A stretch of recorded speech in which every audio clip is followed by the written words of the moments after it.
Effectivement, on le disait tout à l'heure, une personne LGBT+ sur 2 qui n'est pas visible au travail, ou seulement une sur 2 qui l'est visible, ça dépend comment on voit les choses. Mais dans les entreprises qui agissent en faveur de la diversité LGBT+, eh bien 2 tiers là, des salariés, des personnes LGBT+, sont visibles, donc c'est beaucoup plus. Et souvent, eh bien, ces actions, ça passe par des réseaux, des associations qui sont installées au sein des entreprises. On va voir quelques exemples justement dans ce film et on en parle juste après. Bonjour, je suis Alain Parmentier, brigadier chef de police à Paris et je suis le vice-président de FLAG en charge du périmètre Europe et également président de l'Association européenne des policiers LGBT. Je suis Jessica Elliott, je suis américaine et je travaille chez Salesforce depuis 4 ans en tant que responsable de compte, mais aussi en tant que présidente de notre réseau d'employés LGBT+ et alliés qui s'appelle Outforce.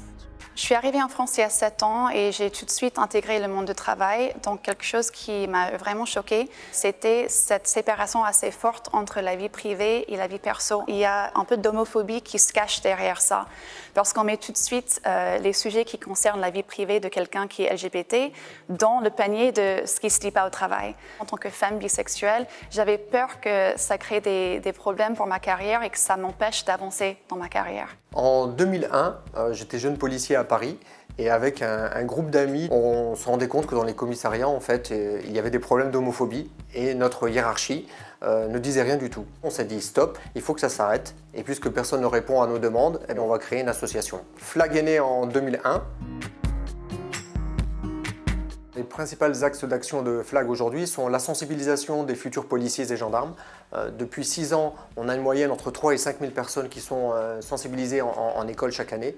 D'autre part, on a l'accompagnement des victimes LGBT dans les commissariats. On a également une application FLAG qui est utilisée par les personnes qui sont victimes d'actes LGBTophobes dans la rue. On travaille sur des actions similaires de sensibilisation au niveau européen avec tous les agents de police qui sont à Frontex et tous les agents de police qui sont à Europol. L'idée est vraiment que la police et le citoyen LGBT se rapprochent l'un et l'autre pour faire reculer les actes d'homophobie. Les actions de notre réseau LGBT+, se résument pour moi en 3 mots. Communauté, parce qu'on crée une communauté où les personnes se sentent à l'aise en partageant leurs histoires et en étant complètement eux-mêmes. Deuxième mot, c'est sensibilisation, parce que c'est aussi à nous de sensibiliser les gens à l'expérience LGBT, de faire comprendre que c'est un sujet et qu'il faut agir.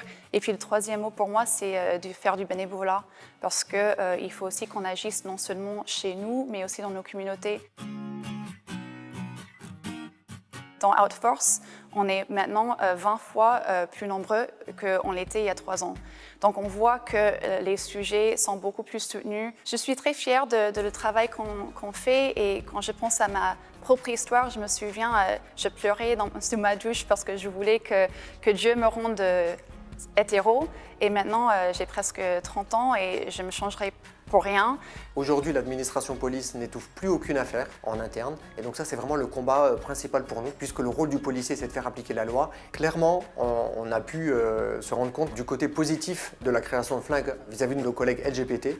Certains sont venus nous voir en nous disant depuis que FLAG existe, j'ai pu faire mon coming out. On se dit bingo, tout le monde va pouvoir se sentir mieux au travail. Et bientôt, ce ne sera plus un scoop d'avoir une collègue lesbienne ou un collègue trans. On a déjà un boulot qui est assez compliqué. Donc laissons un peu les problématiques à l'extérieur et soyons plus zen entre nous.